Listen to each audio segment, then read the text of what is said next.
straight from the Reaper, not a saint nor a sinner. Rage under my skin, slowly descend into madness. Let it spread like a virus. Be a friend with the violet. Hello my lovelies and welcome to today's video. I thought I would wrap up the first 6 books I read during September and share with you some of my thoughts. So the first one, in case you haven't seen my vlog, I have talked a little bit about this already, but I thought I'd briefly go over some thoughts in this one, and that is For Wonderstruck by Brian Selznick. And in this we are following dual narratives, Ben and Rose, who are both wishing for a life they've never really got to have. So with Ben, he is searching and desperately wishing for the dad that he never knew. And with Rose, she has got this kind of sort of infatuation with this actress, and she follows her life by scrapbooking it through cutting out pictures in the newspaper, and they're across decades as well. It is phenomenal. They obviously eventually merge in terms of timeline and stories overlapping, and you just kind of see the significance of the characters, and it was just beautiful in the way it was told. Selznick is kind of known for his unique storytelling through imagery and words, and I'll show you what I mean. So in this particular example, Rose's story, although the stories are spliced in between each other, Rose's story is told through illustrations and Ben's stories are told through writing. And it's so phenomenal to see, especially when these stories eventually connect and merge and you realise how they're connected. It was phenomenal. I did give this a 5 out of 5 stars, and I had such a fantastic time reading this. If you do want a little bit more of my thoughts kind of like as I'm reading it, as well as like a kind of wrap up of it, definitely check out my summer reading challenge vlog that has everything about this book in there. I was listening to an audiobook. I think it's the latest book in the Mortal Enemies to Monster Lovers series, and I haven't read any of the other books prior to this. I believe they're all kind of standalones written by different authors, but they're kind of under this umbrella sort of subgenre. And this particular one is Slaying the Shadow Prince by Helen Shearer. I'm sorry if I'm pronouncing the surname incorrectly. And in this story we're following 2 perspectives. We've got Drew, who is noblewoman turned ranger, and we've also got Talamir, who is a celebrated warrior of the realms, hiding a deep secret that Drew seems to be able to instantly notice.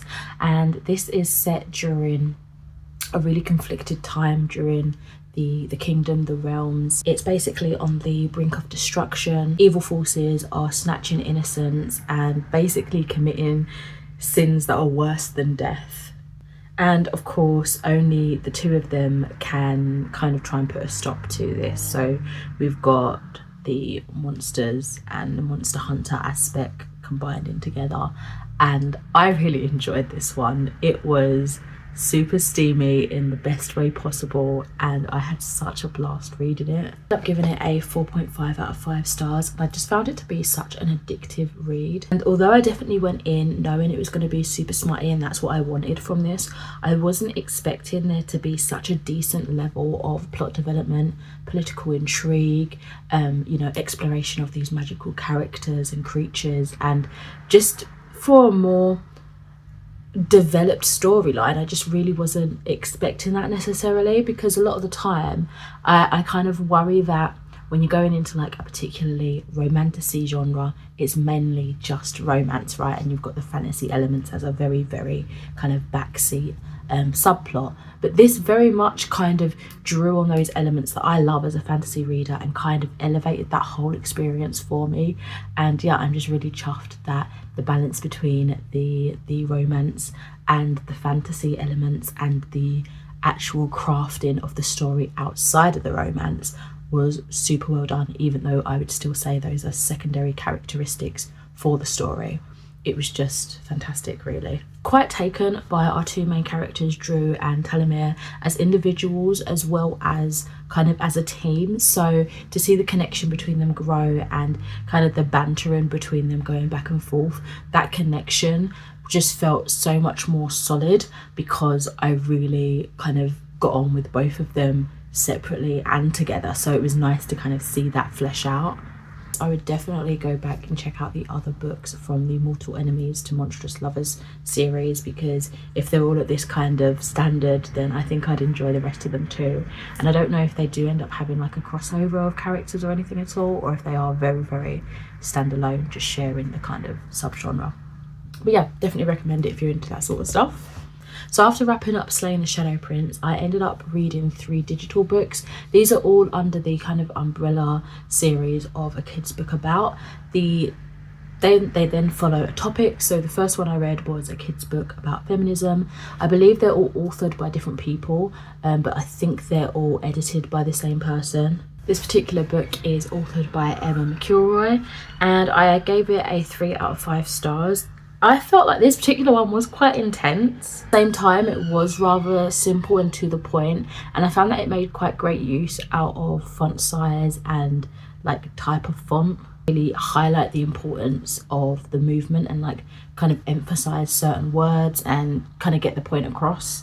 Basic than I was expecting. I thought it was going to be a little bit more wordy on that front, deliver a little bit more background context to the whole movement as well, kind of like bite-sized style factoids, I suppose, and that it did get the meaning and the general concept of feminism across quite concisely, I would say.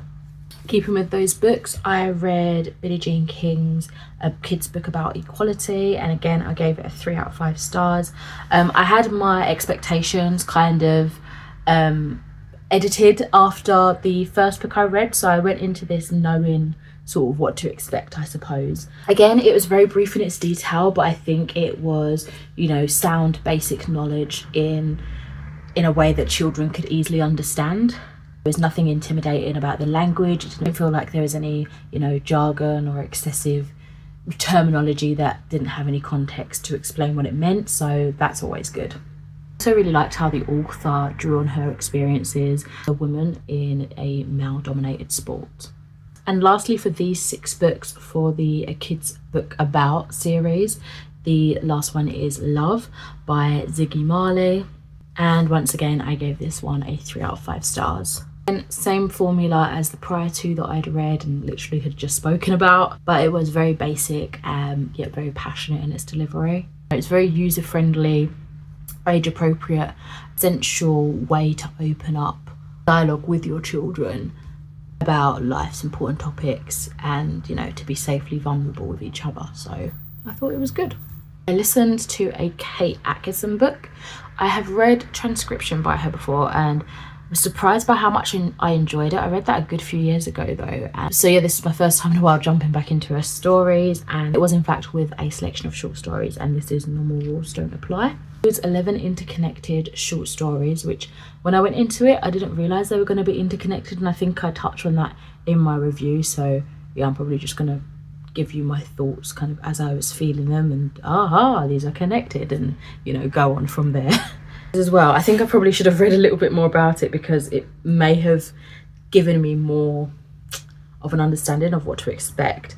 So it says at the very end, a startling and funny feast for the imagination. These stories conjure a multiverse of subtly connected worlds while illuminating the webs of chance and connection among us all. Described as magical realism, so yeah, some of that kind of went over my head, I'm not gonna lie, but I ended up giving this a 3 out of 5 stars.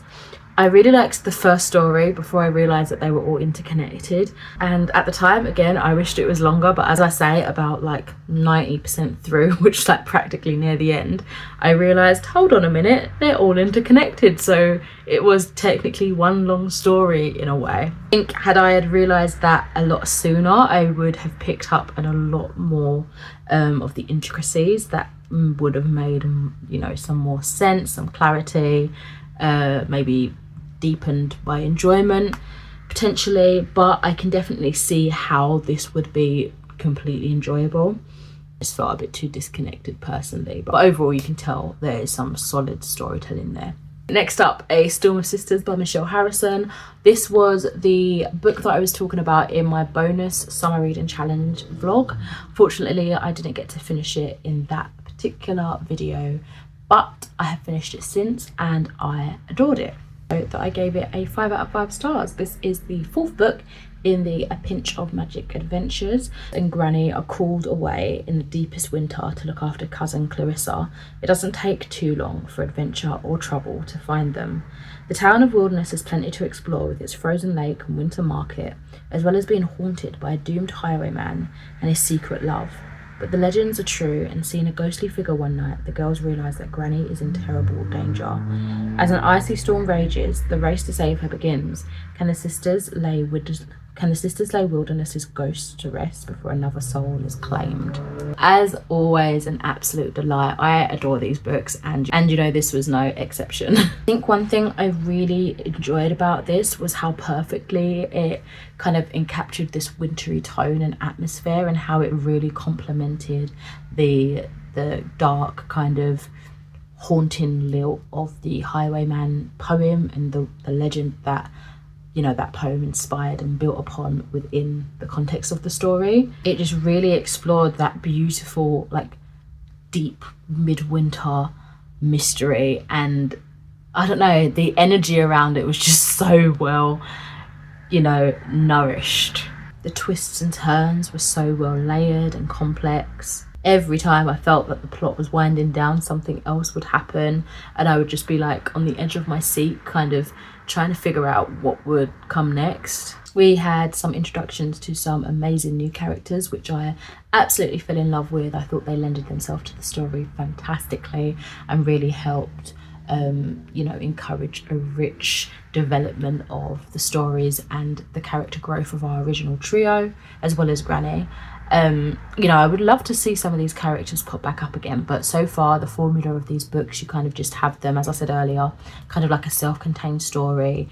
You don't really see them again after that book finishes, and you know, it would be cool to see them in the future, but I don't think we will. And talking of future books, I would absolutely love to see, like, I cannot wait to see what happens in the following adventures, especially because it felt like at the end there for a little moment, like it had me guessing, is there even going to be any more books? The way it was going, I was like, oh dear. But yeah, I'm just so looking forward to more in this world. Every time I see a new book release, I just get so happy and giddy, and yeah, this was a fantastic latest instalment. Up next, I listened to The Cockroach by Ian McEwan. I actually want to do a little bit of a separate video for this one, just because the book that it's inspired by, The Metamorphosis by Franz Kafka, if I remember correctly, I just kind of want to do like a little comparison and a little kind of deep dive, I suppose, between the two, and what worked in one, what worked in the other, how this like more modern interpretation kind of explored different themes and things like that. So I think I will leave that, but basically the concept is one day a guy wakes up in the shape and body of a cockroach, and vice versa. It's kind of like Freaky Friday but with a bug.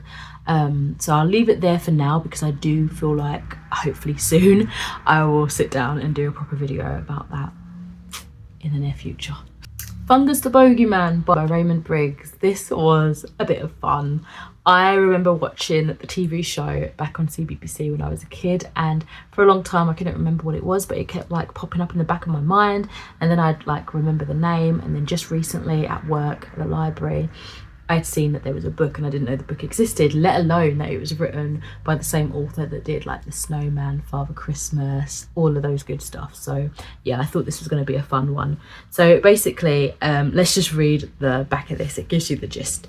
Deep down underground in the dark, dripping tunnels of bogeydom live the bogies, a vile collection of slimy, smelly creatures who reveal in everything revolting.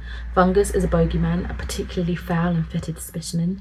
As he goes about his bogey business, the full horrors of bogeydom are revealed. So this is a kids comic book, and I rated this one a 3.5 out of 5 stars. I just found it like super nostalgic. It was just the hit that I needed. Really enjoyed kind of diving into the world and the lore of it. I will say it had a touch too much lore for what I was after. Like, the pages were dense with text for a comic book. Like, it was dense, and there was lots of like takeaway pieces, like you're following like your classic text boxes of comic strip, you know, like there was dense pages, and like it would come out of the main story and then go into a little bit of the lore of like the bikes that they use, or the reasons why their beds are nice and smelly and squishy and things like that, and then it'd go back to the main story, which really wasn't much of a story, to be honest. When I think about it, it really was just kind of lore.